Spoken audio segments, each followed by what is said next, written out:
If you've ever found yourself wondering how to navigate the complexities of retirement planning when there's an age gap between you and your spouse, then you're in the right place. Today we're going to go over all the unique planning points that you need to consider if there's an age gap between you and your spouse, and we're also going to look at a case study that shows you how we've implemented, give you an example of this so you can take these planning points and implement them with your situation. Let's jump right in. I want to introduce you to a couple clients. Their names, and these names are changed, but their names are Fred and Lisa. Now, Fred and Lisa came to us with the following predicament. Fred is 64 and Lisa's 53. Now, Fred's getting close to retirement, and he came to us and he wants to, of course, make sure that he can retire, but because his wife is younger than him, he also wants to make sure that him retiring doesn't negatively impact Lisa in her future years. He wants to make sure they can travel and spend time together in these years that they have that they know are most precious. Now, Lisa, on the other hand, has the same goals, but she's struggling a little bit because she really loves what she gets to do for work. So she's trying to balance how do they make the most of their retirement years and her future financial security. There's also some challenges that she has in terms of what she wants to do for work and the goals that she has for her life. Now, on top of this, there's the financial challenges. How does this age gap impact when they should collect Social Security? How does this age gap impact how each of them should be invested in their own respective retirement portfolios? How does this age gap determine what their cash flow should look like, where income will be coming from, what expenses they might have? And how does this age gap potentially highlight some challenges on more of the personal level of what each of them want to be pursuing in the next 5, 10 plus years? Let's jump right into their case study so we can show you what some of these challenges look like and how we built a plan to address them. So here's Fred and Lisa right here. And as you can see, Fred is 64, Lisa's 53, and here's a simplified breakdown of their assets. Fred has his 401k with about $488,000 in it. Lisa has her 401k with $317,000 in it, and she also has a Roth IRA with $54,000. They'd recently paid off their home in Nevada, and that's when they really started thinking seriously about retirement. Again, Fred wants to make sure he can retire and enjoy his retirement years, but he's also concerned about retiring too early and not having it only impact him, but even more so impacting his wife because she'll likely live a bit longer than him.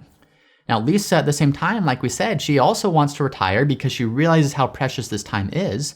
They aren't going to have their energy and health and time together for always, but she's balancing that with the fact that she does find a lot of meaning and purpose at work. So how are they supposed to address some of these financial challenges as well as some of these personal challenges? The goals that they shared with us are as follows. Fred was thinking that he would retire at age 67. So he's 64 today. Now that the mortgage is paid off, they're really turning their focus towards retirement. They'd really never thought so much or too much before about why they want to retire at these ages, as much as it just seems like a nice round number. And Lisa wanted to retire at age 65.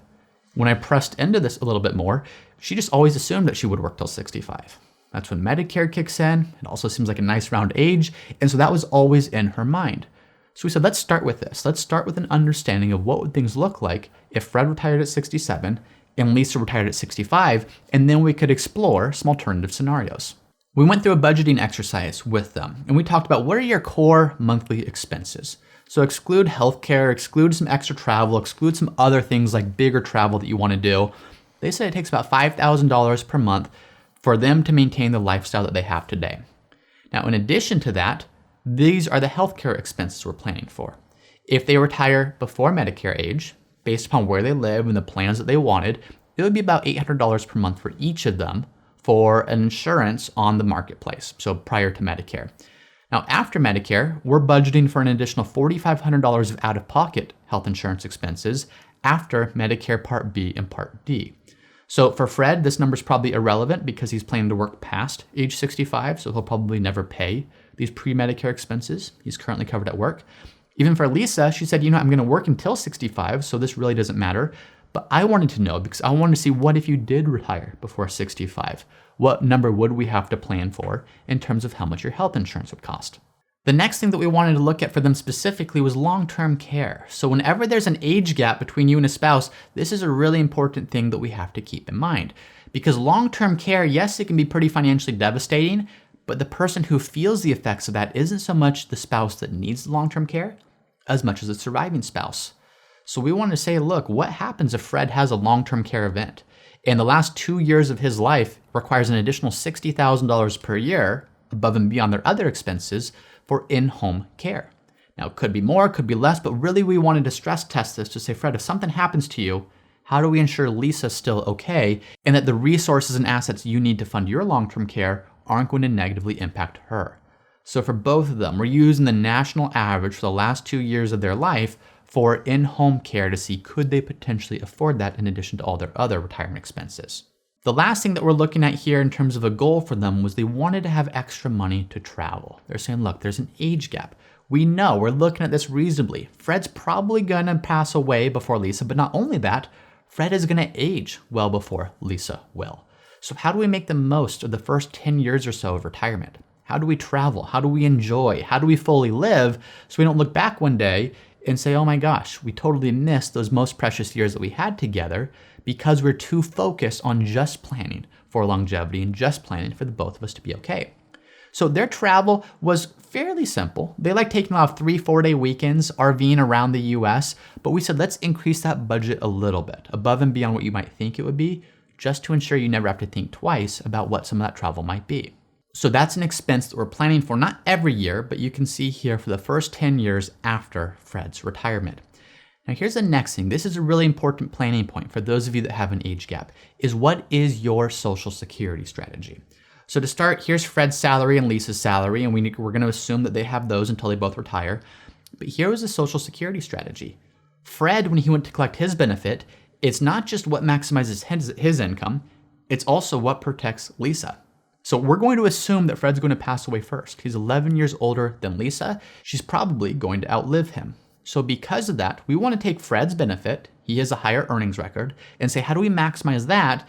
Because both Fred can use that benefit while he's living, and then Lisa, if she outlives Fred, she will be eligible for a survivor benefit.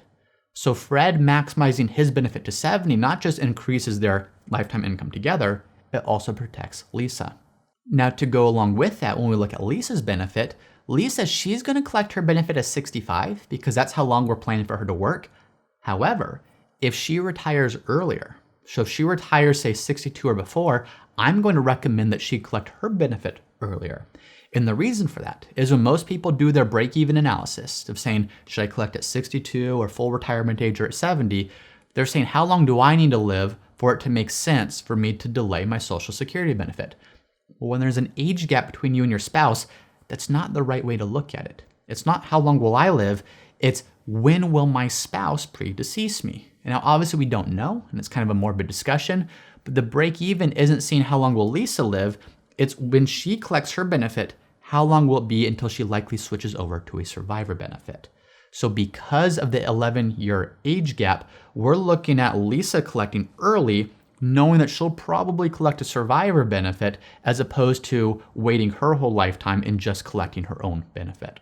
So that's one thing that I want you all to keep in mind if you have an age gap of how does your Social Security strategy adapt to account for that. And then finally, Fred has a small pension from one of his previous employers. It's $4,200 per year. One thing you can see here is it's over Fred's lifetime only. So that's another area of age gap planning that we need to account for. Because it's life only, if they had the same exact life expectancy in terms of they both lived to the same day, not same age, but they both passed at the same time, well, a life only benefit, it might as well be the same as a joint life and survivor benefit because they're both getting to enjoy it. But if Fred's gonna pass away before Lisa, which is very likely in this case, we need to account for how will income change. And in this way, this is one of those income sources that will go away. So this isn't a huge income benefit for them, but you'll see in the cash flow planning that we do, we need to account for Lisa having enough assets to make up that difference when one Social Security benefit goes away, as does Fred's pension. The next thing that we want to look at from here is we want to look at what they're saving. And right now they're both saving 10% to their 401k. Fred's getting a 3% match. You can see at his employer, Lisa is also getting a 3% match. So both of them are getting 13% total into their 401k, 10% their own contribution, 3% an employer match. Now this is another area that's really important and I want to highlight for those of you that have an age gap when you're doing your retirement planning. Right now I'm looking at the actual investment allocation for each of them. You can see Fred here, his portfolio, so his 401k is 100% stock. We're going to project at least a 9% return to start. Now, whenever I look at these numbers, I don't want to say this is a guarantee that they're going to get it. It's not a guarantee. But what we do want to use is we want to use a realistic starting point to say what is a likely projection based on historical earnings, historical returns, and then even adjusting those down a little bit. So Fred's 401k is more aggressive, paying out a 9% rate of return at least to start. Now, if we compare this to Lisa's 401k, click on Lisa's 401k here, she is 45% in stocks, 55% in bonds. This is really important. I'm going to come back to this later. Because of that age gap, there's also going to be a gap between when is Fred's 401k used in their income plan versus when is Lisa's 401k used in their income plan. So like always, the next thing that we want to do is go to their retirement cash flows. How do all these income and assets and assumptions flow into what their actual retirement cash flow will look like? So cash flows here, we want to start with what is their income compared to what will their expenses be, compared to net flows, which is essentially saying what role will their portfolio play in their ability to deliver this level of income. So let's start here. Income for the first little bit, well, Fred will have his salary for the next couple years, then he retires at age 67. His income goes away. Well, Lisa, we're planning for her salary to last a lot longer. At least at the beginning, she told me she wanted to work until age 65, but what I picked up on was that it was more out of the sense of she thought that she had to go to 65 to be eligible for Medicare. So her salary will last and it will continue all the way until her 65, and then it goes away. That's just one income source. The next income source is Social Security. So Fred's Social Security retirement benefit won't start until age 70, and you can see that that kicks in here, and that will continue over time. Lisa's benefit will start at her age 65. So as soon as she retires, her benefit kicks in, and here's their total Social Security benefit. So in 2024 to 2028, there's nothing because neither of them are collecting. Then Fred's benefit kicks in, and then down here, Lisa's benefit kicks in, and here's that total benefit. On top of that, Fred also has his pension. So here's Fred's pension.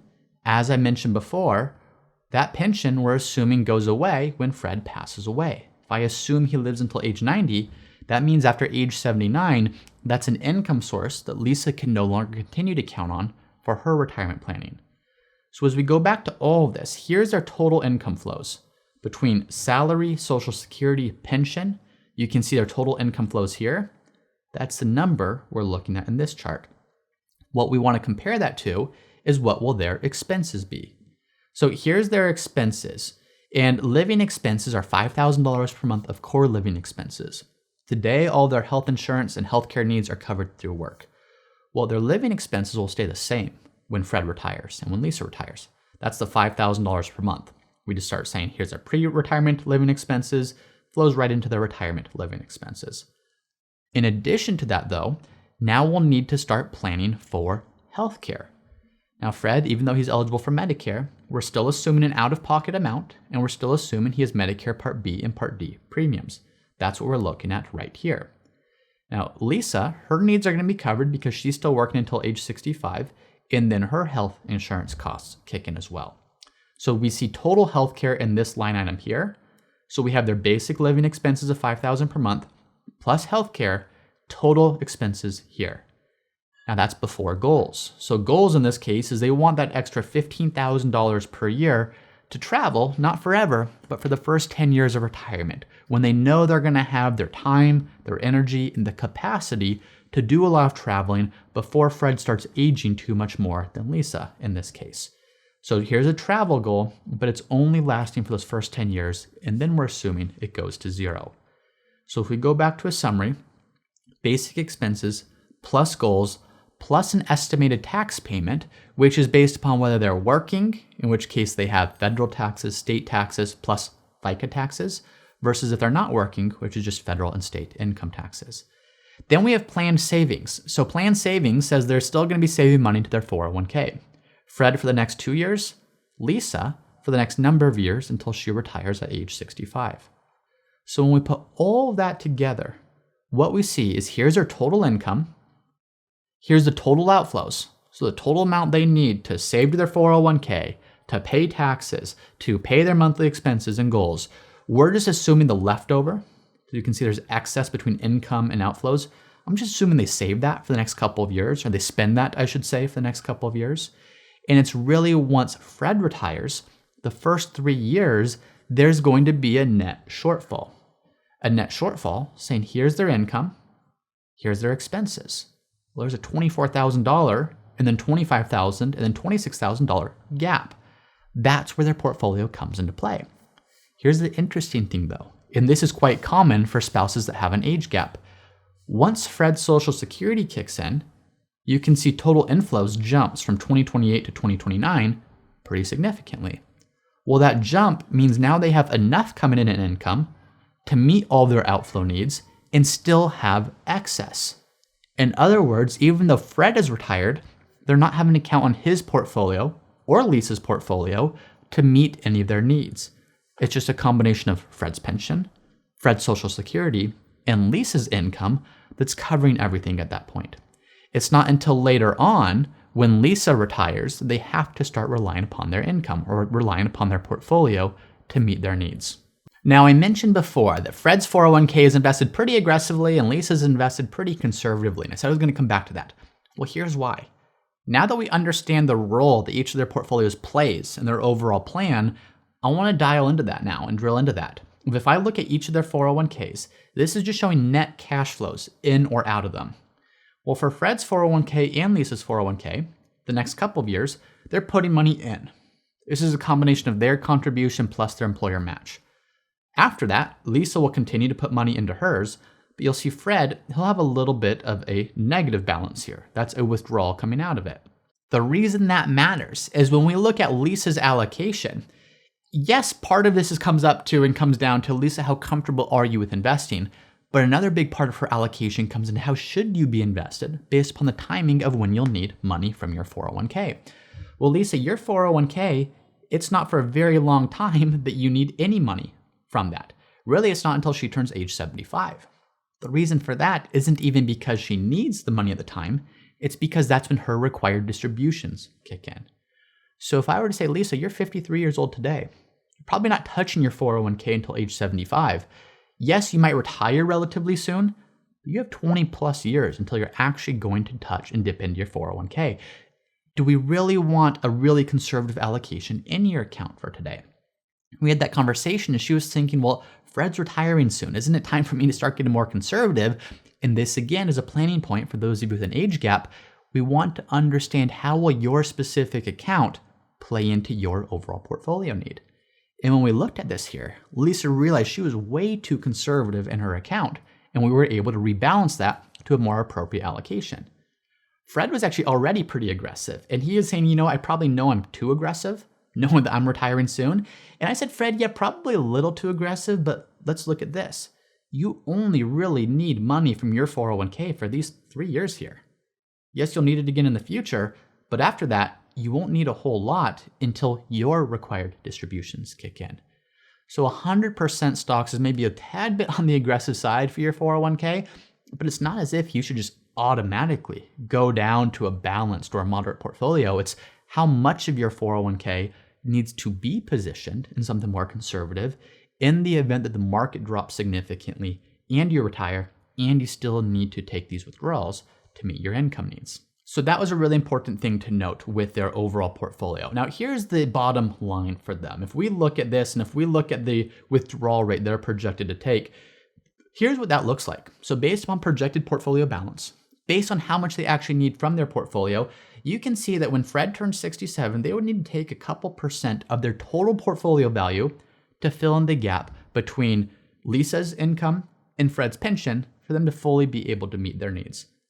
That only lasts for 3 years, because after those 3 years, Fred's Social Security kicks in, and then the next 3 years, his Social Security, his pension, Lisa's salary covers everything. So there's no need for them to take anything from their portfolio. Then their withdrawal rate picks up again, not because they necessarily need it, but because Fred's now subject to required distributions, and you can see how that number really doesn't change a whole lot until Lisa turns 75. So it spikes up here, and what this is representing those 2 years of long-term care. But if this is all it spikes up to, that's probably the least of my concerns. This is a very sustainable short-term withdrawal rate. What we want to make sure of is after these 2 years of high withdrawals to pay for Fred's long-term care costs, is there enough in the portfolio for Lisa to be able to live on it and not have that represent too high of a withdrawal rate?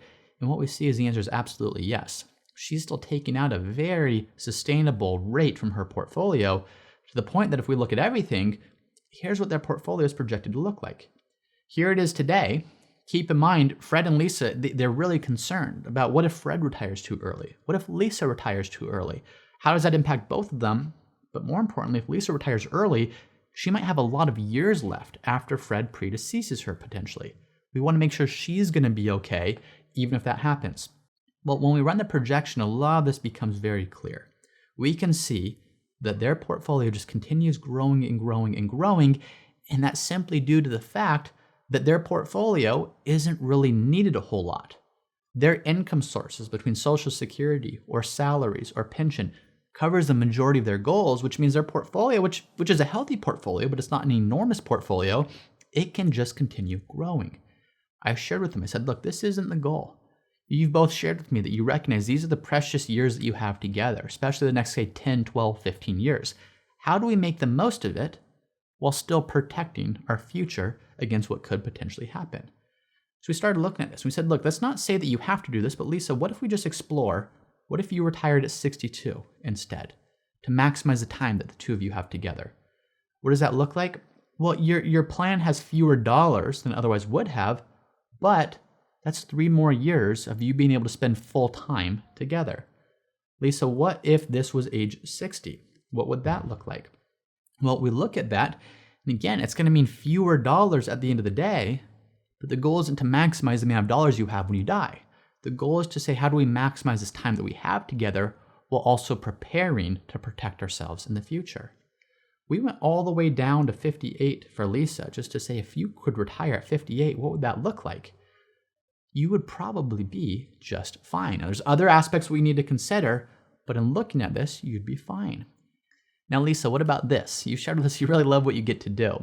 Now, it's also a smaller company. You know your boss really well. You could probably work out some type of an arrangement where you got to do only what you really love doing that was also really valuable to the company, but maybe stepped away from the activities that you didn't like doing or the responsibilities you didn't like doing. What if we were able to negotiate something where you said, look, I'm going to continue working for 5 more years until age 58 in the full capacity that I'm working now. But at that point, could I negotiate something where maybe I earn $25,000 per year to only do what I love doing, what brings me the most amount of meaning and purpose at the company, but work way fewer hours with a much more flexible schedule? What if you did that? Well, what that does is all of a sudden, you're still able to retire, and it lessens some of the blow, so to speak. It lessens some of the assets that you're losing at the end of the day to ensure you're fully protected. And maybe then we get that balance between you being able to do what you love doing at work, but the two of you are able to fully enjoy what you get to do. So these are the types of conversations that good planning really sparks. Good planning should ideally show you what are the important planning points, your Social Security strategy. How do we account for long-term care and the impact on the surviving spouse? How do we understand how each of your portfolios, which really should make up one big portfolio, should be allocated based upon the timing of when you might need it? But most importantly, it's those personal conversations. How do you balance what you can do today to fully enjoy today without sacrificing future security? Those are the types of things that are really important to do when you are planning for retirement with an age gap between spouses. And this started to prompt those good conversations that now we could take those action steps and do the things needed to maximize today while still fully protecting the future. So I hope that's helpful to see, because I know that your situation is going to be different than Fred and Lisa's. And Fred and Lisa's situation was based upon spending $5,000 per month of core expenses in retirement.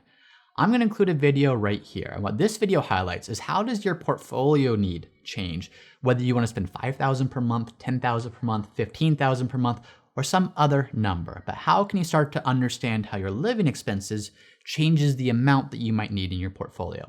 Click on this video here to learn more about that, but that will be a really helpful video to combine with this to see how your plan needs to look with your retirement. Once again, I'm James Knoll, founder of Root Financial, and if you're interested in seeing how we help our clients at Root Financial get the most out of life with their money, be sure to visit us at www.rootfinancialpartners.com.